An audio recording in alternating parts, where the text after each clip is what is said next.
الحمدللہ رب العالمین والصلاة والسلام علی سید الانبیاء والمرسلین اما بعد فاعوذ باللہ من الشیطان الرجیم بسم اللہ الرحمن الرحیم۔ السلام علیکم ورحمۃ اللہ وبرکاتہ۔ میں ہوں آپ کا میزبان زین الدین اور آپ دیکھ رہے ہیں روحانی علاج۔ آج یہ جو سلسلہ آپ ملاحظہ کر رہے ہیں یہ شان اولیاء پر مشتمل ہے اور آج آپ اس کے 8ویں ایپیسوڈ کو ملاحظہ کر رہے ہیں۔ آج جن رب تبارک و تعالیٰ کی ولیہ، رب تبارک و تعالیٰ کی مقرب بندی کا میں ذکر آپ کے سامنے لے کر آیا ہوں، ان کا نام ہے حضرت رابعہ بصری رحمۃ اللہ تعالیٰ علیہ۔ آج اتنے ایپیسوڈ کے بعد آج ہم جن کا تذکرہ لے کر آئیں وہ کوئی مرد نہیں بلکہ ایک خاتون ہیں، جن کی ولایت، جن کی نیک نامی، جن کی تقوی پرہیزگاری کی شہرت جو ہے وہ دو جہان عالم میں پھیلی ہوئی ہے۔ اس سے پہلے کہ میں ان کا تذکرہ آپ کے سامنے پیش کروں، آپ ہمارے چینل کو سبسکرائب کریں اور بیل آئیکن کو پریس کریں تاکہ ہر نئی آنے والی ویڈیو آپ تک پہنچ سکے۔ جس رات میں آپ کی ولادت ہوئی حضرت رابعہ بصری رحمۃ اللہ تعالیٰ علیہ کی، اس رات میں آپ کے والد محترم کے پاس اتنا بھی تیل نہیں تھا کہ ناف میں ڈالا جائے، اور نہ ہی آپ کے پاس اتنے پیسے تھے کہ آپ کچھ خرید سکتے، یہاں تک کہ گھر میں روشنی یعنی شمع جلانے کے لیے بھی کچھ نہیں تھا۔ تو آپ کی زوجہ محترمہ نے یہ کہا کہ برابر سے آپ کچھ ادھار مانگ لیں۔ آپ برابر والے گھر پہ گئے، آپ نے فقط ہاتھ رکھا دروازے پر، اور دروازے پر ہاتھ رکھنے کے بعد واپس آ کر کہا کہ میں وہاں پر گیا مگر کوئی دروازہ کھولتا نہیں، کیونکہ آپ یہ طے کر چکے تھے کہ رب تبارک و تعالیٰ کے علاوہ کسی اور سے نہیں مانگیں گے۔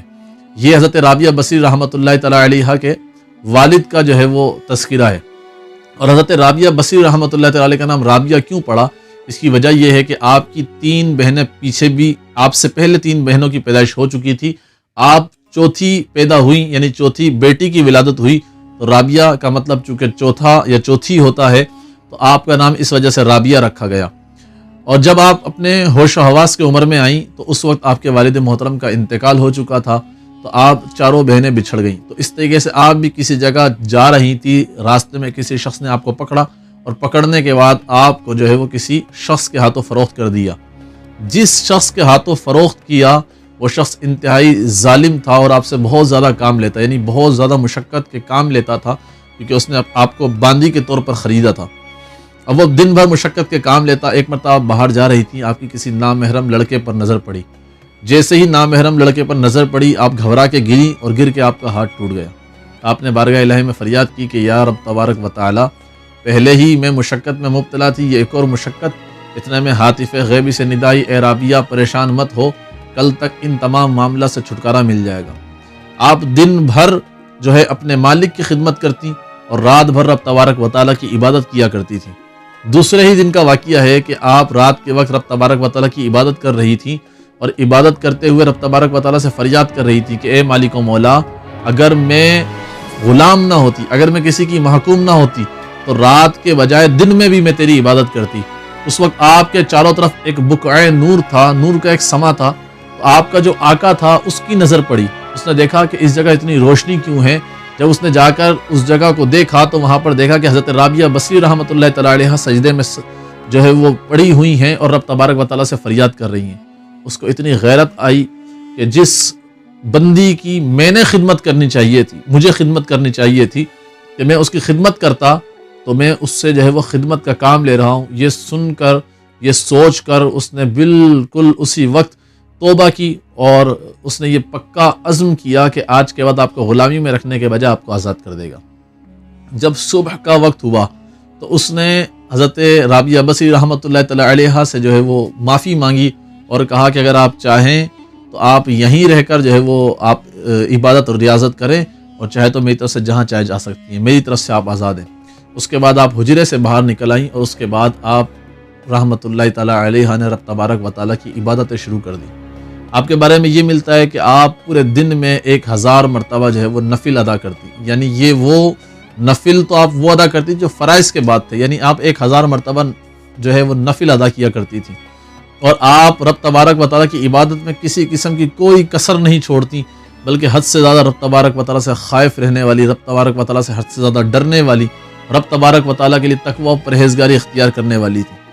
پھر ایک دفعہ آپ کو حج کا ذہن بنا کہ میں حج کے لیے جاؤں، تو آپ حج کے لیے نکلیں۔ جب گھر سے نکلی تو راستے میں جس قافلے کے ساتھ تھی وہاں پر ایسا ہوا کہ وہ راستے میں سفر کے دوران آپ کا گدھا مر گیا۔ جب گدھا مرا تو اہل قافلہ نے کہا اے رابعہ اگر تم چاہو تو تمہارا سامان ہم لاد لیتے ہیں، ہمارے ساتھ چلو۔ آپ نے فرمایا کہ نہیں، میں نے رب تبارک و تعالیٰ کے علاوہ کسی سے کچھ مانگا نہیں، اس لیے میں تمہارا سہارا نہیں لینا چاہتی۔ اس کے بعد وہ اہل قافلہ جو بھی تھے حج کے لیے وہ آگے چل پڑے۔ حضرت رابعہ بصری رحمۃ اللہ تعالیٰ نے دعا کے لیے ہاتھ اٹھایا کہ یا اللہ عز و جل اپنی طرف تو نے جو ہے وہ سفر کا جو ہے وہ ارادہ بھی میرا بنایا، اور مولا جب راستے میں تھا، راستے میں تیرے عازم سفر تھی، تیری طرف آنے کے لیے تھی، تیرے بیت اللہ کا دیدار کرنے کے لیے میں تیری طرف آ رہی تھی، تو میرا گدھا بھی مر گیا۔ اتنا کہنا تھا کہ وہ گدھا جو ہے زندہ ہو کے اٹھ کھڑا ہوا، یہ آپ کی کرامت تھی۔ اس کے بعد آپ اسی میں سفر جو ہے آپ نے باندھا، رخت سفر باندھا، اور آپ جو ہے وہ مکہ مکرمہ میں پہنچ گئی۔ ایک بزرگ کہتے ہیں کہ میں نے عرصہ دراز کے بعد اس گدھے کو مکہ مکرمہ میں فروخت ہوتے ہوئے دیکھا۔ وہ یہ کہتے ہیں کہ جب میں نے اس گدھے کو فروخت ہوتے ہوئے دیکھا تو مجھے اس بات کا اندازہ ہوا کہ جو گدھا مر گیا تھا، حضرت رابعہ بصری رحمۃ اللہ تعالیٰ علیہ کی دعا کی برکت یہ ہوئی کہ اس جو ہے وہ گدھے کو زندگی زیادہ ملی، اور وہ اس کے بعد طویل عرصے تک جیتا رہا۔ یہ آپ کی زندگی کے وہ واقعات تھے کہ جس میں رب تبارک و تعالیٰ کی جو ہے وہ رضا شامل تھی، رب تبارک و تعالیٰ کے لیے جو ہے وہ عبادت کرنا، رب تبارک و تعالیٰ ہی سے سب کچھ مانگنا، یہ شامل تھا۔ تو کہتے ہیں کہ ایک دفعہ جو ہے آپ راستے میں جو ہے وہ سفر کے لیے نکلی، یعنی جب حج کے لیے نکلی تو اسی وقت حضرت ابراہیم بن ادہم رحمۃ اللہ تعالیٰ علیہ بھی وہ سفر حج کے لیے نکلے۔ تو آپ سفر حج کے لیے نکلی تو راستے میں ایسا ہوا کہ آپ کے استقبال کے لیے خانہ کعبہ جو ہے وہ بڑھ کر آگے آیا۔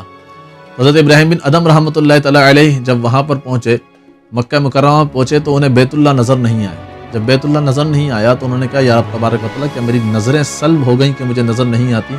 ہاتف غیبی سے آوازیں نہیں، بلکہ ہماری بندی جو یہاں پر آ رہی تھی اس کے استقبال کے لیے کعبہ وہاں کر گیا ہوا ہے۔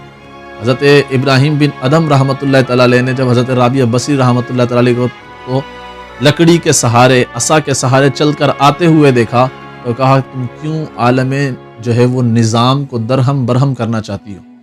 تو یہ حضرت رابعہ بصری رحمۃ اللہ تعالیٰ علیہ وہ بزرگ تھیں، وہ اللہ عز و جل کی نیک بندی تھیں کہ جب وہ بیت اللہ کے جو ہے طواف کے لیے آ رہی تھی تو بیت اللہ جو ہے وہ ان کے استقبال کے لیے اپنی جگہ چھوڑ کر چلا گیا۔ یہ ایک ایسی بات ہے جو بظاہر سنیں تو لوگ کہیں گے کہ ایسا کیسے ممکن ہے، لیکن بہت ساری چیزیں وہ ہیں جو عقل سے ماورا ہے کہ عشق پہ اعمال کی بنیاد رکھ، عقل کو تنقید سے فرصت نہیں۔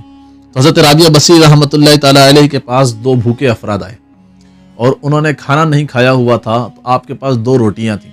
آپ نے وہ دو روٹیاں اٹھائی اور ان کے سامنے رکھ دی کہ وہ کھا لیں۔ اتنے میں باہر سے کسی سائل نے صدا لگائی کہ ہمیں کچھ اللہ کے نام پر دو۔ حضرت رابعہ بصری رحمۃ اللہ تعالیٰ علیہ نے کیا کیا کہ ان دونوں روٹیوں کو اٹھایا اور ان دونوں روٹیوں کو اٹھا کے باہر جا کے جو ہے وہ مانگنے والے سائل کو دے دیا۔ یہ دو شخص حیران پریشان ہیں کہ یہ کیا ماجرا ہے کہ ہم یہاں بھوکے بیٹھے ہوئے ہیں، ہمارے سامنے روٹی رکھی گئی، اس کے بعد جو ہے وہ روٹی اٹھا کے کسی سائل کو دے دی جاتی ہے۔ یہ بڑے پریشان بیٹھے تھے، اتنے میں کسی نے دروازہ بجایا۔ جب دروازہ بجایا حضرت رابعہ بصری رحمۃ اللہ تعالیٰ علیہ نے کہ دروازہ کھولا تو وہاں پر ایک کنیز اپنے سر پر روٹیوں کا طبق رکھے ہوئے لے آئی جس کے اندر 18 روٹیاں تھیں۔ آپ نے گنا اور آپ نے فرمایا کہ یہ میرے لیے نہیں۔ تو اس نے کہا نہیں، آپ کے لیے ہی میری مالکن نے بھیجے۔ آپ نے فرمایا نہیں، اس سے جا کے دوبارہ پوچھو، یہ میرے لیے نہیں ہے۔ جب مالکن کے پاس وہ کنیز گئی اور کہنے لگی کہ حضرت رابعہ بصری کہتی ہیں کہ یہ روٹی میرے لیے نہیں، تو اس کی مالکن نے کہا کہ اس روٹیوں کو گنو، یہ کتنی ہے؟ کہا 18۔ بولا شاید غلطی سے میں نے کم ڈال دی، اس میں 2 روٹیاں اور ڈال دی جائیں تو 20 روٹی کر کے دوبارہ بھیجا۔ جب حضرت رابعہ بصری رحمۃ اللہ تعالیٰ علیہ کے پاس وہ 20 روٹیاں گئیں، آپ نے اسے گنا اور رکھ لیا اور ان مہمانوں کے سامنے رکھا، انہوں نے سیر ہو کے کھایا۔ پھر بعد میں بہت حیران ہو کے پوچھا حضرت رابعہ بصری رحمۃ اللہ تعالیٰ علیہ سے کہ ہمیں یہ واقعہ سمجھ میں نہیں آیا کہ جب آپ کے پاس روٹیاں آ گئیں، پہلے تو آپ نے ہماری روٹی اٹھا کے سائل کو دے دی، پھر اس کے بعد جب روٹیاں آئیں آپ نے واپس کر دی، کہ ہمیں اس کی کیا وجہ تھی؟ آپ نے فرمایا اصل میں نے یہ سن رکھا ہے کہ رب تبارک و تعالیٰ 1 کے بدلے 10 دیتا ہے، تو میں نے 2 روٹی سائل کو دی تو میرا یہ یقین کامل تھا کہ مجھے 1 کے بدلے 10 ملے گا، یعنی 20 روٹیاں ملنی تھی۔ اور جب وہ کنیز 18 روٹیاں لے کر آئی تو مجھے اس بات کا یقین ہو گیا یا تو یہ میرے لیے نہیں یا تو اس میں غلطی سے کم آ گئی ہیں، اس وجہ سے میں نے واپس بھجوایا۔ تو وہ روٹی مکمل ہو کر آئے۔ یہ اللہ تبارک و تعالیٰ کے نیک بندوں کی خاصیت ہوتی تھی کہ انہیں رب تبارک و تعالیٰ پر کتنا توکل ہوتا تھا، کتنا بھروسہ ہوتا تھا کہ اگر ہم رب تبارک و تعالیٰ کی راہ میں ایک دیں گے ہمیں 10 ملے گا، اور اس یقین کامل کے ساتھ کہ 10 ملے گا آپ نے واپس کر دیا کہ یہ میرے لیے نہیں، اور جب وہ آئی تو وہ مکمل تھی۔ اسی طریقے سے ایک مرتبہ کئی روز ہو گئے آپ نے کچھ نہیں کھایا، جب آپ کی خادمہ نے کھانا تیار کرنا شروع کیا تو اس نے کہا کہ ان سے عرض کی کہ گھر میں پیاز نہیں، تو اگر آپ اجازت دیں تو میں برابر والوں سے کچھ مانگ کے لے آؤں کہ وہ پیاز دے دیں تو کھانا بنایا جائے۔ آپ نے فرمایا نہیں، میں نے یہ وعدہ کیا ہوا ہے کہ اللہ تبارک و تعالیٰ کے علاوہ کسی سے کچھ بھی طلب نہیں کروں گی۔ آپ نے یہ فرمایا۔ اتنے میں کیا ہوا کہ اوپر سے کوئی ایک پرندہ گزرا جس کی چونچ میں چھلی ہوئی پیاز تھی، اس نے اس کو ہانڈی میں ڈال دیا۔ جب وہ ہانڈی میں آ کے گرا تو آپ کو شک ہوا کہ کہیں یہ شیطان کی طرف سے تو نہیں۔ آپ کو یہ شک ہونے کی دیر تھی، آپ نے اس سالن کو ترک کر دیا، فقط روٹی سے آپ نے جو ہے وہ اس دن کھانا کھایا، اور اس دن سالن کو نہیں چکھا کہ میں نے کہا تھا کہ میرا تبارک و تعالیٰ کے علاوہ کسی اور سے نہیں مانگوں کہ یہ شیطان کی طرف سے آیا ہوا تو نہیں تھا۔ آپ نے اس کھانے کو ترک کر دیا۔ ایک مرتبہ اسی طریقے سے آپ ایک پہاڑی پہ تشریف فرما تھے، تو جتنے بھی صحرائی جانور یا پرندے وغیرہ تھے وہ آپ کے ارد گرد جمع ہو گئے اور آپ کے گرد گھیرا بنا کے بیٹھ گئے۔ اتنے میں حضرت حسن بصری رحمۃ اللہ تعالیٰ علیہ وہاں پر آئے۔ جیسے ہی آپ کے قریب آئے تو وہ تمام صحرائی جانور پرندے آپ کے پاس سے اڑ کے دور ہو گئے۔ حضرت حسن بصری رحمۃ اللہ تعالیٰ علیہ نے کہا حیرانگی کی بات ہے، آپ بیٹھی ہوئی تھیں تو یہ سارے پرندے اور یہ سارے جانور آپ کے ارد گرد تھے، میں آیا بھاگ گیا، یہ سارے کے سارے بھاگ گئے، ماجرا کیا ہے؟ حضرت رابعہ بصری رحمۃ اللہ تعالیٰ علیہ کہنے لگی آپ یہ بتائیے آپ کھا کر کیا آ رہے ہیں؟ آپ نے فرمایا کہ میں اس وقت گوشت اور روٹی کھا کر آ رہا ہوں۔ کہا جن کا آپ گوشت کھائیں گے وہ آپ سے مانوس کیسے ہو سکتے ہیں، اس وجہ سے یہ آپ کے قریب نہیں ہیں، اور دور بھاگ گئے۔ تو یہ حضرت رابعہ بصری رحمۃ اللہ تعالیٰ علیہ کا جو ہے وہ یقین کامل تھا، یا یہ آپ کی کرامت کہیں کہ آپ جہاں بیٹھی ہوئی ہیں وہاں پرندے جانور آپ کے ارد گرد موجود ہیں۔ کسی شخص نے ایک مرتبہ ایسے ہی آپ پر اعتراض کی نیت سے یا اعتراض کی غرض سے سوال کیا کہ ایک بات بتائیں کہ جو ہے مقام نبوت کبھی کسی عورت کو تو عطا نہیں کی گئی، پھر اس کے باوجود آپ اتنی تکبر، غرور اور ریاکاری میں کیوں مبتلا رہتی ہیں؟ ایسا عمل کیوں کرتی ہیں کہ دکھاوے کے لیے کہ آپ کا بڑا مقام و مرتبہ ہے؟ آپ نے فرمایا بات تو تمہاری ٹھیک ہے کہ نبوت جو ہے مقام نبوت کسی عورت کو تو عطا نہیں کی گئی، لیکن یہ بتاؤ کہ کیا کبھی کسی عورت نے خدا ہونے کا دعویٰ کیا؟ اس شخص نے کہا نہیں۔ فرمایا کبھی کوئی عورت مخنث بنی؟ جبکہ ہزاروں مردوں کو دیکھو کہ مخنث بنے پھرتے ہیں۔ یہ آپ کی وہ حق گوئی، راست گوئی تھی جس میں آپ نے جو بات بیان کرنی ہے حق گوئی کے ساتھ بیان کی، اور اس میں کسی اہل باطل سے یا کسی شخص سے یوں نہیں گھبرائیں کہ رب تبارک و تعالیٰ کے جو ہے وہ رب تبارک و تعالیٰ کے علاوہ کسی کا ڈر آپ کے دل میں نہیں ہوتا تھا۔ اس وجہ سے جو کہتی تھی اپنے قول میں جو ہے بالکل صادق ہوا کرتے تھے۔ یہ وہ لوگ تھے کہ جن کے زبان پر سچ جاری ہوتا تھا اور یہ جھوٹ سے کوسوں دور رہتے تھے۔ رب تبارک و تعالیٰ سے دعا ہے حضرت رابعہ بصری رحمۃ اللہ تعالیٰ علیہ کے صدقے ہم تمام کی مغفرت فرمائے۔